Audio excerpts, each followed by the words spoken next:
Bonjour à tous, dans cette vidéo on va voir le type d'électronique analogique qui traite un amplificateur opérationnel en régime linéaire et non linéaire. Donc pour le régime linéaire on va réaliser ce montage qui se compose d'un GPF, un générateur de tension alternative avec un amplificateur opérationnel et de résistance R1 et R2. R1 est égal à 1 kg, R2 est égal à 10 kg. Donc l'objectif c'est de calculer le gain G qui est égal à la tension de sortie V2 sur la tension d'entrée V1. Donc je vais réaliser le montage à base de cette maquette. Voilà. Donc il se compose d'un amplificateur opérationnel et les résistances demandées R2, R1. Donc les deux générateurs de tension continue. Voilà, un GPF, c'est un générateur de tension alternative.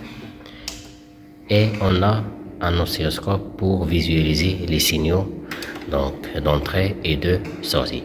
Donc je vais réaliser le montage et je reviens pour vous, pour expliquer le principe.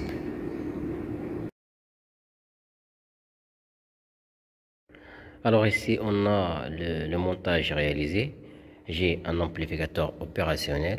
Comme vous voyez, G plus VCC, moins VCC, moins 15 plus 15. Donc j'ai les deux résistances, R1 est égal à 1 kg, R2 est égal à 2 kg, ou plutôt 10 kg. Voilà, donc pour les générateurs, normalement on a deux générateurs, puisqu'on n'a pas un seul générateur qui génère un signal continu symétrique, moins 15 plus 15. Donc qu'est-ce qu'on a fait? On a relié la borne positive du premier générateur avec la borne plus 15 dans notre amplificateur opérationnel. Donc il est fixé à 15 volts. Donc qu'est-ce qu'on a fait pour avoir la symétrie? Je relie la borne négative dans notre premier générateur avec le fil, comme vous voyez le fil bleu, avec la borne plus du deuxième générateur. Et la borne moins du deuxième générateur, il est lié avec, comme vous voyez, avec le fil noir, avec la borne moins VCC dans notre amplificateur opérationnel, comme vous voyez. Donc ici, si on fixe 15 volts sur le premier générateur et 15 volts sur le deuxième générateur, donc ici on a un signal plus 15 volts généré par le premier. Ici on a l'inverse, c'est moins 15 volts généré par le deuxième générateur qu'on a besoin pour alimenter notre amplificateur opérationnel. Donc le GPF normalement il est lié, comme vous voyez, la borne rouge, donc c'est le signal, donc la borne positive qu'on peut dire, donc lié avec la borne plus dans notre amplificateur opérationnel, comme vous voyez dans cette cellule, et on a la borne moins, donc il est lié avec la sortie de la résistance R1, et comme vous voyez ici c'est la masse. On a le fil vert, normalement qu'est-ce qu'il fait? Elle tire, donc c'est comme une masse entre les deux bornes moins et plus des deux générateurs qu'on a liés entre eux. Donc on a besoin de tirer la masse. Donc ici on a lié ce fil, donc c'est cette borne avec le fil vert, donc vers ce point c'est la sortie de notre résistance R1. Voilà.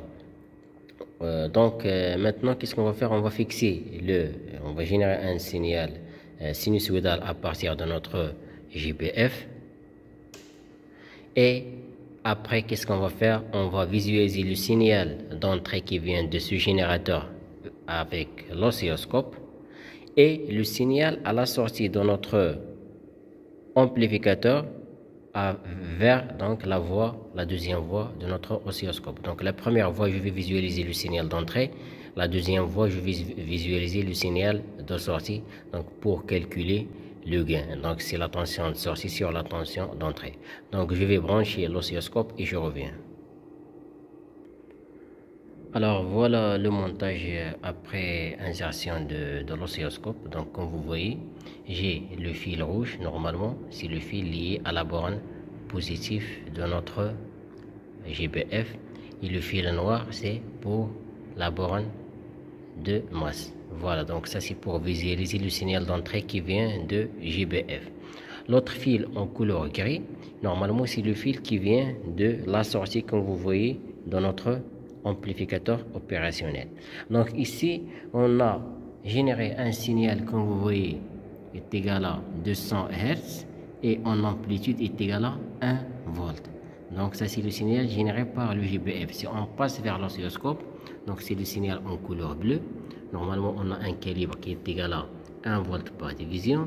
Donc ici on a la moitié d'une division. La moitié ça veut dire qu'on a une division au total de max vers le min. Donc la tension crête à crête. Donc c'est 1 volt.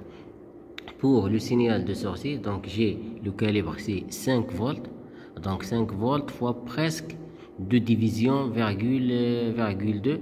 Donc c'est presque 10 volts. Donc c'est le signal à la sortie de notre amplificateur. Donc on peut voir que normalement ici le gain c'est VS sur VE.